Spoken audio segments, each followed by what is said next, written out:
universes. All conciliators serve under the general supervision of the Ancients of Days, and under the immediate direction of the Image Aids, until such time as they are advanced to Paradise. During the Paradise sojourn, they report to the Master Spirit who presides over the superuniverse of their origin.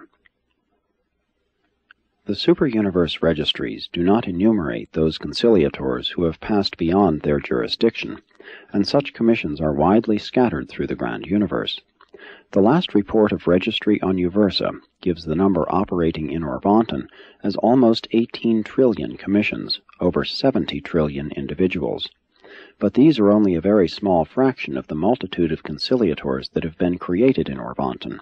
That number is of an altogether higher magnitude, and is the equivalent of the total number of Havona servitals, with allowances for the transmutation into graduate guides. From time to time, as the numbers of the superuniverse conciliators increase, they are translated to the Council of Perfection on Paradise, from which they subsequently emerge as the coordinating core evolved by the Infinite Spirit for the universe of universes, a marvelous group of beings which is constantly increasing in numbers and efficiency. By experiential ascent and Paradise training, they have acquired a unique grasp of the emerging reality of the Supreme Being, and they roam the universe of universes on special assignment. The members of a conciliating commission are never separated. A group of 4 forever serve together just as they were originally associated. Even in their glorified service, they continue to function as quartets of accumulated cosmic experience and perfected experiential wisdom. They are eternally associated as the embodiment of the supreme justice of time and space. 4. Technical Advisors. These legal and technical minds of the spirit world were not created as such. From the early Supernaphim and Omniaphim, 1,000,000 of the most orderly minds were chosen by the Infinite Spirit as the nucleus of this vast and versatile group.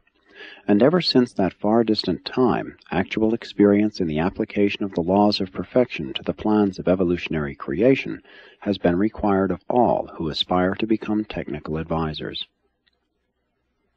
The technical advisors are recruited from the ranks of the following personality orders. 1. The Supernaphim. 2. The Seconaphim.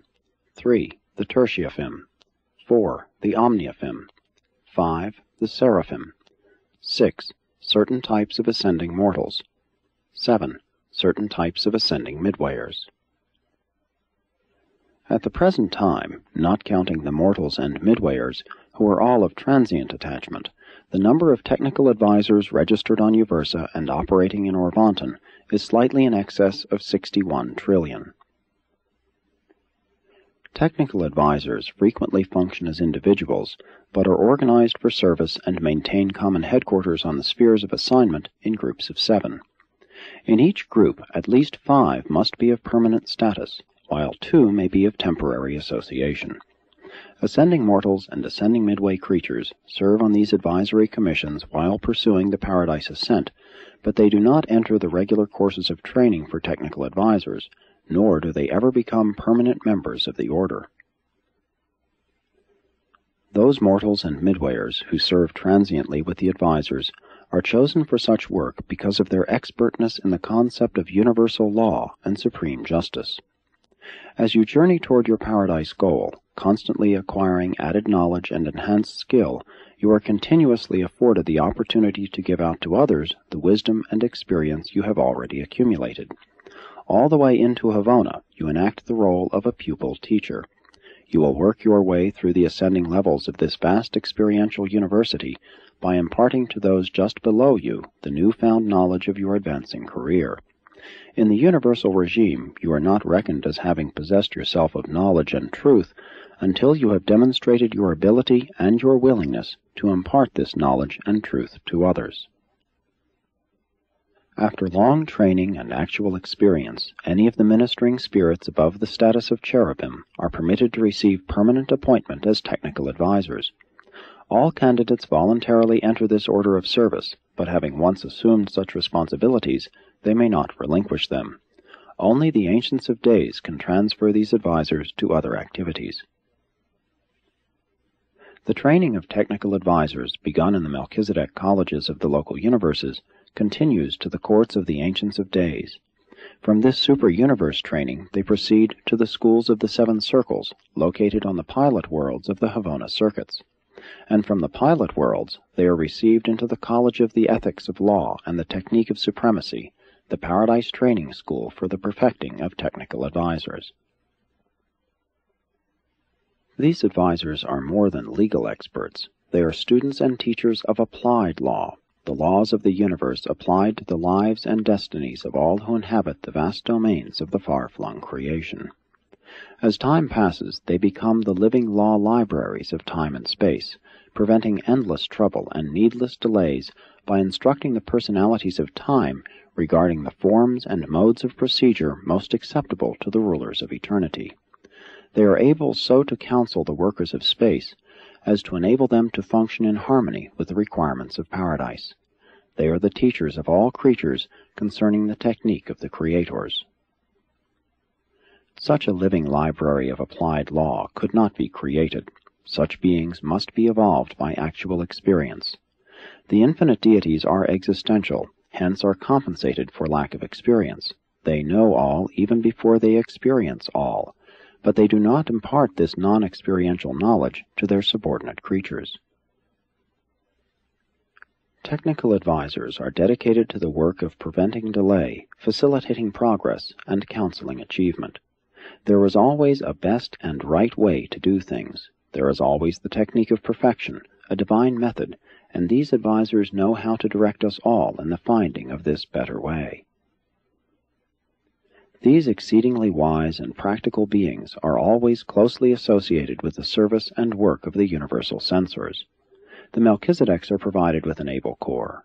The rulers of the systems, constellations, universes, and super-universe sectors are all bountifully supplied with these technical or legal reference minds of the spiritual world.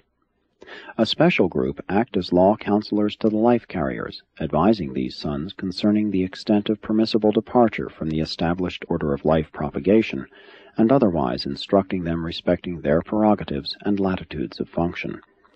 They are the advisors of all classes of beings regarding the proper usages and techniques of all spirit world transactions, but they do not directly and personally deal with the material creatures of the realms.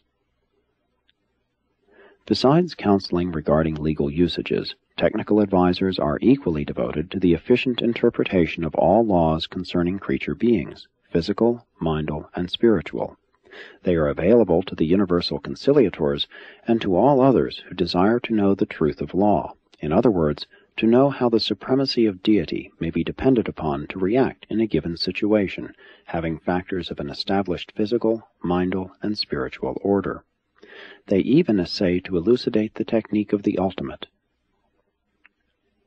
Technical advisors are selected and tested beings. I have never known one of them to go astray. We have no records on Uversa of their ever having been adjudged in contempt of the divine laws they so effectively interpret and so eloquently expound. There is no known limit to the domain of their service, neither has any been placed upon their progress. They continue as advisors even to the portals of paradise. The whole universe of law and experience is open to them. 5. The Custodians of Records on Paradise. From among the tertiary supernaphim in Havona, certain of the senior chief recorders are chosen as custodians of records, as keepers of the formal archives of the Isle of Light, those archives which stand in contrast to the living records of registry in the minds of the custodians of knowledge, sometimes designated the living library of paradise. The recording angels of the inhabited planets are the source of all individual records. Throughout the universes, other recorders function regarding both formal records and living records. From Urantia to Paradise, both recordings are encountered. In a local universe, more of the written records and less of the living.